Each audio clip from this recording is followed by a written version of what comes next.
11वी केमिस्ट्रीमध्ये आज आपण नवीन चॅप्टर चालू करत आहोत. त्या चॅप्टरचं नाव आहे state of matter, gaseous and liquid state. टाका हेडिंग, स्टेट ऑफ मॅटर.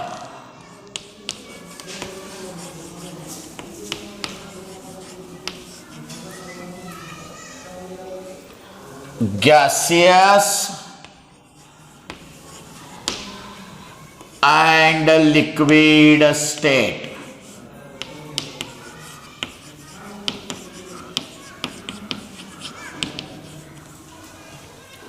या चॅप्टरची सुरुवात करण्याच्या अगोदर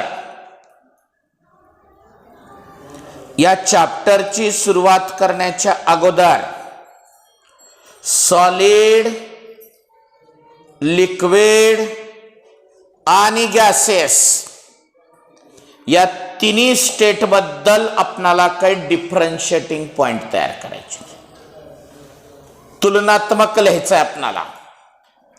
कुणाबद्दल? किती आहेत पदार्थाच्या अवस्था? 3. तशा आहेत अजून, पण मूळ 3. कोणत्या? स्थायू, द्रव, वायू. State of matters are 3 main: solid, liquid आणि गॅसेस. बरोबर आहे. त्याच्यामध्ये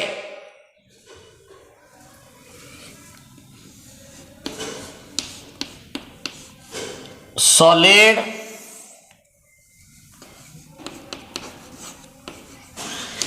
लिक्विड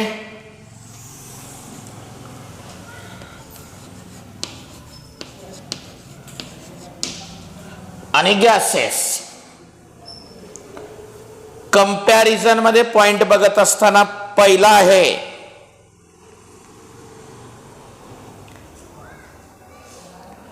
मीन मॉलिक्युलर सेपरेशन, म्हणजे मॉलिक्यूल मधलं अंतर is in between 3 to 5 angstrom unit. अंतर मोजण्याचं सगळ्यात लहान एकक आहे अँगस्ट्रॉम युनिट. ह्याचा आहे 3 to 10 आणि ह्याचा आहे ग्रेटर दॅन 5 अँगस्ट्रॉम युनिट. म्हणजे मॉलिक्यूल मधलं अंतर किती राहणार आहे सॉलिड मध्ये? 3 to 5 अँगस्ट्रॉम युनिट, म्हणजे सगळ्यात कमी. 3 to 10 त्याच्यापेक्षा थोडं जास्त. आणि गॅसेस मध्ये तर 5च्या पुढंच कुठपर्यंत राहू शकते. असं हे आहे मॉलिक्युलर सेपरेशन. काय? Mean molecular separation is from 3 to 5 angstrom unit. Mean molecular separation from 3 to 10 angstrom unit. Mean molecular separation is greater than 5 angstrom unit. हे झालं मॉलिक्यूल मधल्या अंतराबद्दल. दुसरा पॉइंट आहे मॉलिक्यूल इज टाइटली पकर्ड, म्हणजे molecule एकमेकाला जास्त स्ट्रॉंगली जोडलेले आहेत. आणि अरेंजमेंट इज रेग्युलर, आणि त्याची अरेंजमेंट एकसारखी रेग्युलर आहे. मॉलिक्यूल टाइटली पकर्ड म्हणजे एकमेकाला एकदम स्ट्रॉंग बॉन्ड जोडलेले आहेत, आणि अरेंजमेंट कशी आहे? Regular. Particles are loosely packed, त्याच्या तुलनेमध्ये लूजली आहेत. And arrangement is irregular. तुम्ही लिक्विड ज्या भांड्यात घ्याल त्या भांड्याचा आकार येते. तुम्ही पाणी वाटीत घेतलो तर वाटीचा आकार होते पाण्याचा. ग्लासमध्ये घेतलं तर ग्लासचा आकार होते, बरोबर आहे की नाही? तसं अरेंजमेंट इज इरेग्युलर. आणि गॅसेसच्या बाबतीत particles are more loosely packed, more म्हणजे त्या दोघापेक्षा बी, and arrangement is highly irregular. आता इथं सगळ्या प्रकारचे गॅसेस आहेत का? तेव्हा इथं ऑक्सिजन आहे, इथं कार्बन डायऑक्साईड आहे, इथं नायट्रोजन आहे का? मी म्हणलेला म्हणू गो हो म्हणू का? नाही. म्हणजे अरेंजमेंट कशी आहे? हा इथं पण असं दाखवू शकता का ऑक्सिजन चालला बघा, हे नायट्रोजन चालला बघा, म्हणू शकता का? नाही, कारण ह्यांची अरेंजमेंट कशी आहे? इरेग्युलर आहे. कुठेही कशाही पद्धतीची झिगझॅग अरेंजमेंट राहू शकते. आलं का लक्षात? इथं कसं आहे? स्ट्रॉंगली पकर्ड आणि arrangement regular. Loosely puckered, arrangement is not regular म्हणायचं, इरेग्युलर नाही, नॉट रेग्युलर. इथं arrangement is very very loosely and arrangement is irregular mostly. सांगूच शकत नाही आपण कुठं आहे का नाही. जसं मी आत्ता तुम्हाला जोक म्हणून म्हणलं की कुठं ऑक्सिजन सांगा, कुठं कार्बन डायऑक्साईड सांगा, बरोबर आहे? आपण नाकाद्वारे ऑक्सिजन घेतो, कार्बन डायऑक्साईड सोडतो. कधी बघितला ऑक्सिजन कसला आहे, कार्बन डायऑक्साईड कसला नाही? म्हणजे अरेंजमेंट इज इरेग्युलर. तिसरा पॉइंट आहे, particles do not move. Particles do not move. एखाद्या सॉलिड मधला पार्टिकल सरकू जाऊ शकतो का त्याच्यातून? नाही. लिक्विड मधला थोडाफार जाऊ शकतो आणि गॅसेस मधला रॅन्डम राहू शकतो, कुठं बी पार्टिकल आहे माहित नाही. आलं का लक्षात? मी आत्ता म्हणल्यासारखं तेच. सॉलिड मधली पार्टिकल स्टेशनरी आहे, हलू शकत नाही. लिक्विड मधलं थोड्याफार प्रमाणात हलू शकतंय आणि गॅसेस मध्ये तर झिगझॅग कुठेही जाऊ शकतो, बरोबर आहे? शेप बद्दल काय म्हणणार?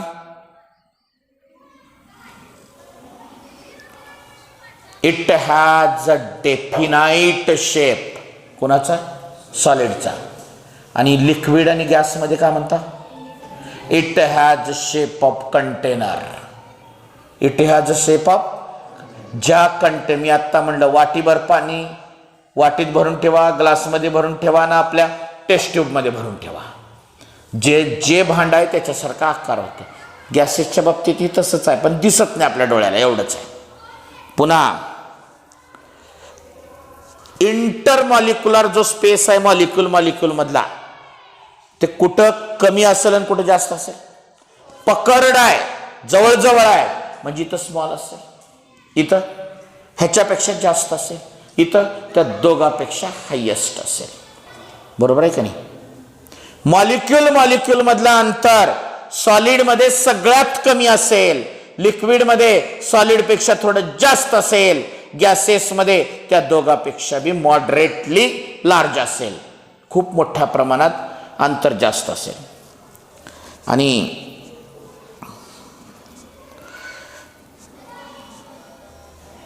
व्हॉल्यूम चेंज कसं होतंय? सॉलिड मध्ये व्हॉल्यूम म्हणजेच आकारमान, थोडक्यात चेंज होतंय का? व्हॉल्यूम होत नाही. लिक्विड मध्ये मॉडरेटली कमी जास्त होऊ शकते थोड्याफार प्रमाणात, आणि गॅसेसचं व्हॉल्यूम हायेस्ट होऊ शकते. आलं का लक्षात? व्हॉल्यूम, आकारमान म्हणतोय मी तुम्हाला.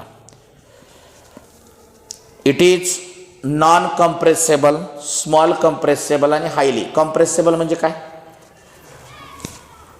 समजा असं एखादा लाकडी ठोकळा आहे किंवा दगड आहे, आपण ह्याला प्रेशर लावून बारीक करू शकता का?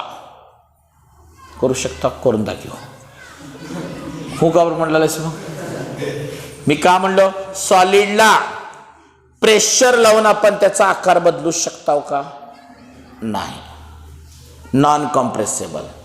लिक्विडला थोड्याफार प्रमाणात बदलू शकता, गॅसेसला तर कशाही पद्धतीने आपल्याला, घरातलं LPG सिलेंडर प्रेशर लावून तुम्ही बघा ते रेग्युलेटर चालू केल्या एक त्या प्रेशरनं बाहेर पडते, कारण तो गॅस त्या टाकीत भरताना कॉम्प्रेस्ड करून भरलेला असतो, दाब देऊन भरलेला असतो. आलं का लक्षात? फुग्या कसं फुगतंय? जोर लावून मध्ये फुकल्यावर फुगतंय, म्हणजे त्याला कॉम्प्रेस्ड करावं लागतंय. तर हे अशा पद्धतीचे आपणाला सॉलिड, लिक्विड आणि गॅसेसबद्दल जवळपास 6-7 पॉईंट लिहायचे आहेत. तुम्ही वहीमध्ये का करा, 3 भाग करा, सॉलिड, लिक्विड आणि गॅसेस, एक पेज अख्खं, आणि मग तुम्हाला एक एक पॉईंट सांगतो, दम्मानं लिहून घ्या, एंट्रन्ससाठी महत्त्वाचं आहे. जवळपास 7 पॉईंट आहेत बघा, 7 पॉईंट.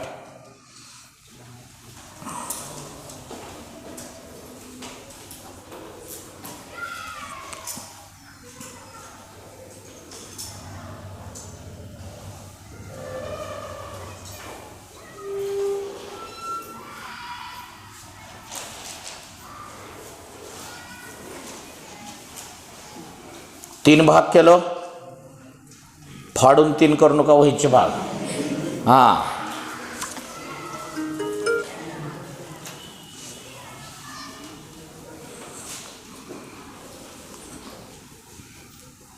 रेषा मारा, लिहिताना पण अडचण येत नाही.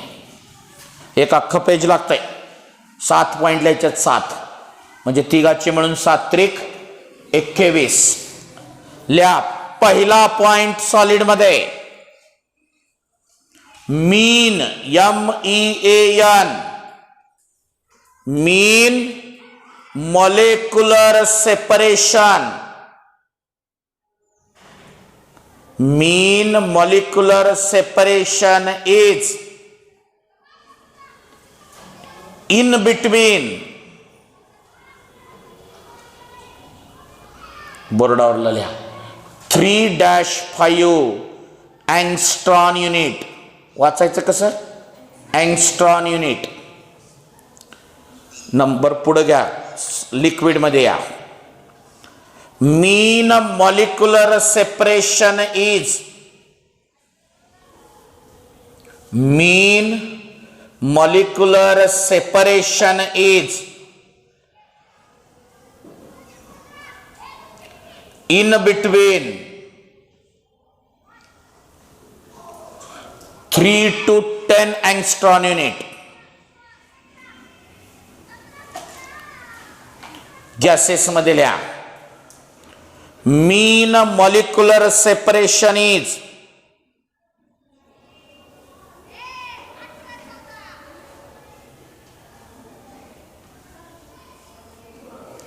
greater than 5 angstrom unit.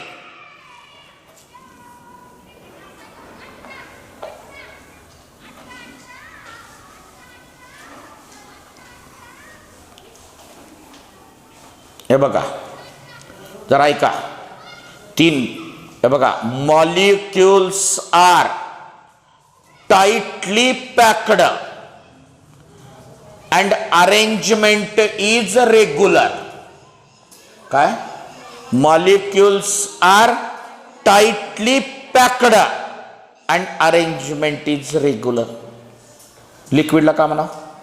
Molecules are loosely packed and arrangement is irregular. आणि गॅसेस मध्ये का म्हणणार? Molecules are very loosely packed and arrangement is highly irregular. Arrangement is highly irregular. लिहा. दुसरा पॉइंट सॉलिड मधला, पार्टिकल्स आर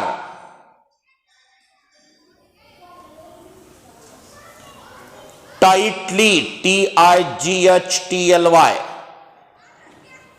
packed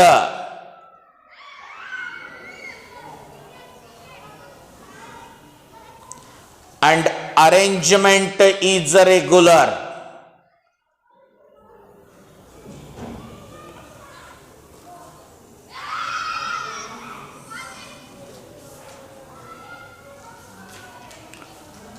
नंबर इकडला लिक्विडमध्ये particles are loosely packed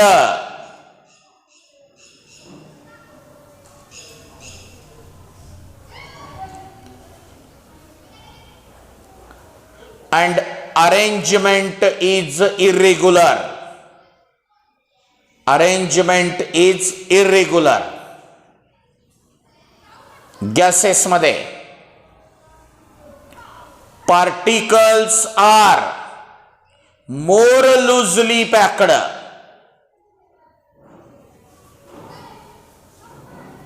More loosely packed. And arrangement is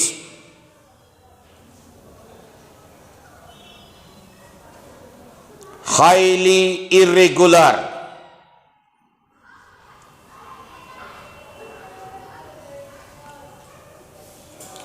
आता बघा इकडं तिसरा पॉइंट हे बघा, पार्टिकल्स डू नॉट मूव्ह होत नाहीत. Particles move with small distance. बरोबर आहे. सॉलिड मध्ये मूव्ह होत नाहीत, लिक्विड मध्ये थोड्या मूव्ह होतात, थोड्या अंतरावर. आणि गॅसेस मध्ये particles are move in all direction. कुण्या बी डायरेक्शन मध्ये पार्टिकल मूव्ह होतो. सॉलिड मध्ये डू नॉट मूव्ह. लिक्विड मध्ये मूव्ह विथ स्मॉल डिस्टन्स. आणि गॅसेस मध्ये मूव्ह इन ऑल डायरेक्शन. लिहा, particles do not move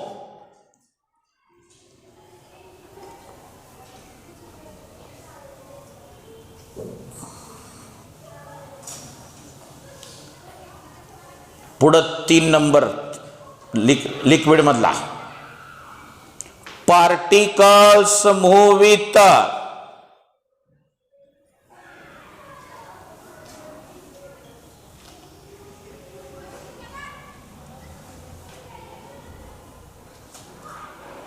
small distance.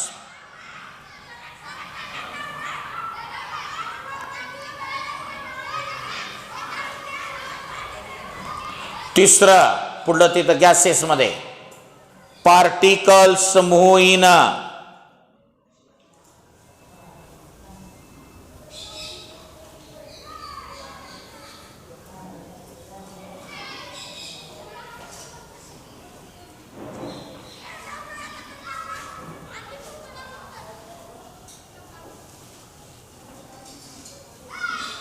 चौथा पॉइंट लिहा सॉलिड मधला.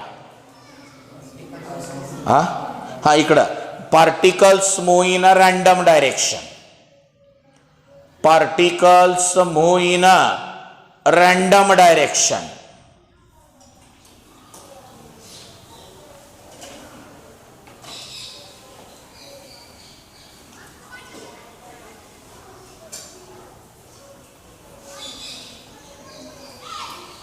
हे बघा सॉलिड बद्दल, it has a definite shape and volume. It take the shape of container लिक्विडला, आणि गॅसेसला बी तेच. It take the shape of container. तुम्ही ज्या भांड्यात भरणार आहात त्याचा आकार येतो. पण सॉलिडमध्ये काय, डेफिनाइट शेप अँड व्हॉल्यूम. लिहा, it has definite shape and volume.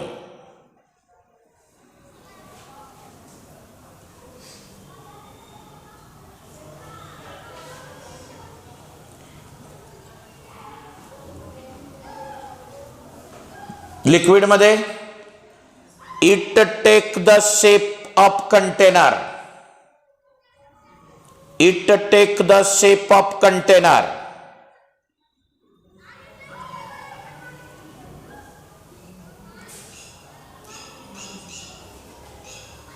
पुढे बी तेच गॅसेस मध्ये बी.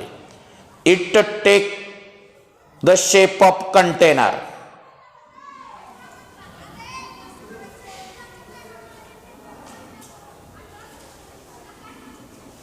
आता इंटर मॉलिक्युलर स्पेस काय सांगा, मॉलिक्यूल मधलं अंतर असं म्हणता येईल का बघा बरं.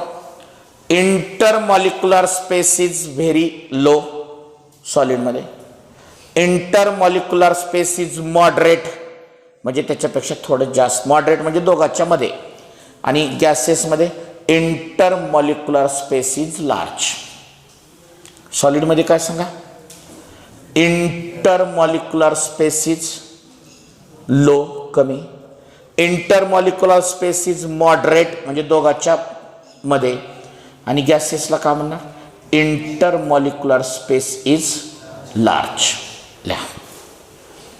कितवा पॉइंट आहे, 5वा. Inter molecular space is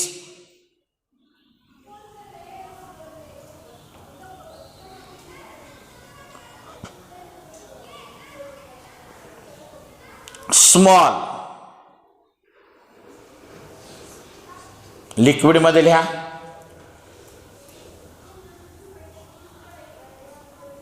intermolecular space is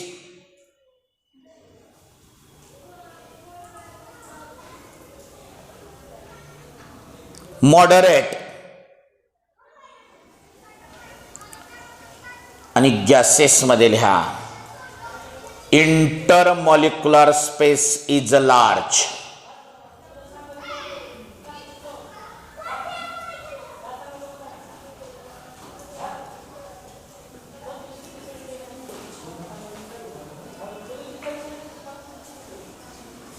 इकडे बघा, व्हॉल्यूम चेंज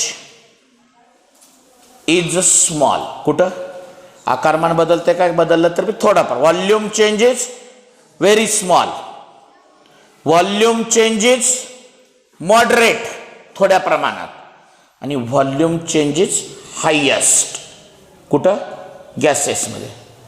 सॉलिडमध्ये काय सांगा, व्हॉल्यूम चेंज इज स्मॉल, लिक्विडमध्ये व्हॉल्यूम चेंज इज मॉडरेट, आणि गॅसेसमध्ये व्हॉल्यूम चेंज इज हायेस्ट. बरोबर लिहा.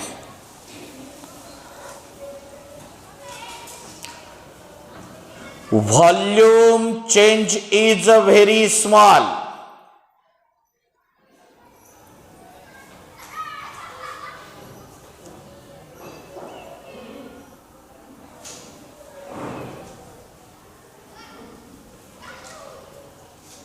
लिक्विड मध्ये लिहा, व्हॉल्यूम चेंज इज मॉडरेट,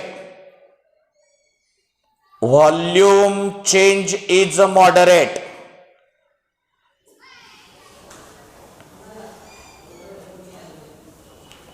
आणि गॅसेस मध्ये लिहा, व्हॉल्यूम चेंज इज हायेस्ट.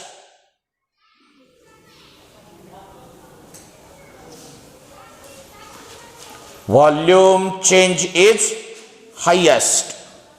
आता बघा, कॉम्प्रेसेबल म्हणजे दाब दिल्यावर त्याचा आकार कमी होऊन बसतंय. सॉलिड काय, त्याला दाब दिल्यावर आकार कमी होते का त्याचा, मग ह्याला काय म्हणा, इट इज नॉन कॉम्प्रेसेबल. पाण्याच्या बाबतीमध्ये दाब दिल्यावर बसू शकते, इट इज कॉम्प्रेसेबल, आणि गॅसेसच्या तर इट इज हायली कॉम्प्रेसेबल. का म्हणणार सांगा, इट इज नॉन कॉम्प्रेसेबल, कॉम्प्रेस करता येणार नाही. लिक्विडला कॉम्प्रेसेबल आहे, आणि गॅसेसला हायली कॉम्प्रेसेबल आहे. लिहा. 7वा पॉइंट, इट इज नॉन कॉम्प्रेसेबल.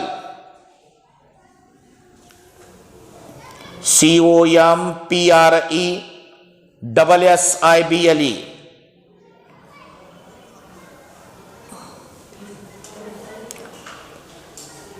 लिक्विडला लिहा, इट इज स्मॉल कॉम्प्रेसेबल.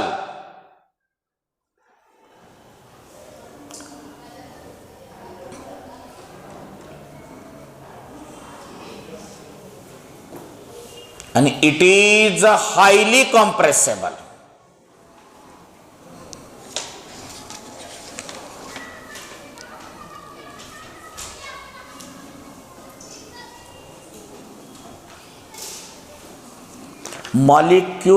मॉलिक्यूलमध्ये किंवा कुठला बी बॉन्ड वगैरे तयार होत असताना तुम्ही केमिकल बॉन्डिंगमध्ये शिकला बरं का, उत्तर करेक्ट द्या. फोर्स ऑफ अट्रॅक्शन राहते का फोर्स ऑफ रिपल्शन राहते का दोन्ही राहते?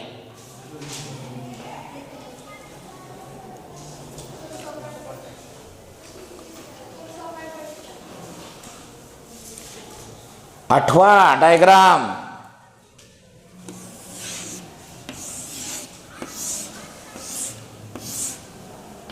है का नाही? फोर्स ऑफ अट्रॅक्शन भी रहता है, फोर्स ऑफ रिपल्शन भी रहता है.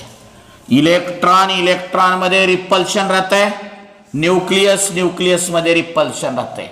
एकाचा इलेक्ट्रॉन आणि दुसऱ्याचा न्यूक्लियस ह्याच्यामध्ये अट्रॅक्शन राहते. एकाचा न्यूक्लियस आणि दुसऱ्याचा इलेक्ट्रॉन ह्याच्यामध्ये अट्रॅक्शन राहते.